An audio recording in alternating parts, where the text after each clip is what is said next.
Do I think that it is appropriate that we balance the budget on low-income pregnant women and infants who need nutrition? Do I think you should throw 200,000 kids off the Head Start program? Do I think you cut the Social Security Administration severely? Do I think you cut Planned Parenthood, which has done such a good job in preventing unwanted pregnancies? Does that make sense? I don't think so. I don't think that is good for America. But I do believe we have to move toward a balanced budget.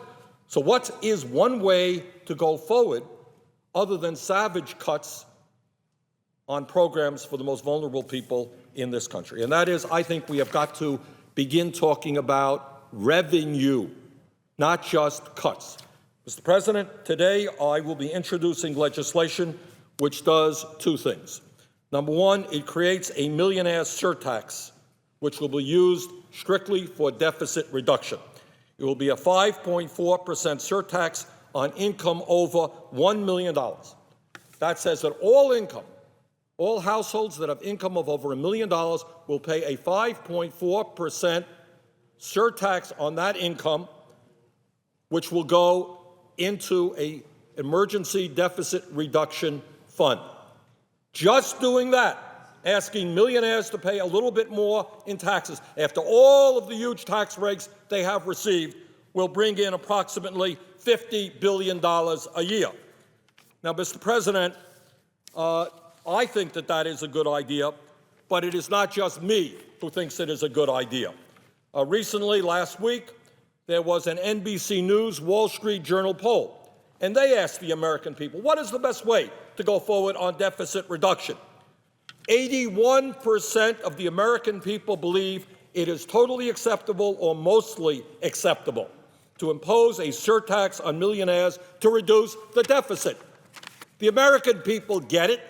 They understand you can't move toward deficit reduction just by cutting programs that working families, the middle class, low-income people desperately need in order to survive in the midst of this terrible recession. They understand that serious, responsible deficit reduction requires shared sacrifice.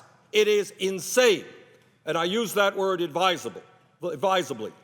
It is insane to be talking about deficit reduction, as my Republican friends do, on one hand, and then say, oh, yes, we have got to give hundreds and hundreds of billions of dollars in tax breaks to the top 1%, the top 2%, when those guys are doing phenomenally well, are seeing an effective tax rate lower than it has been in decades, and have received huge tax breaks already.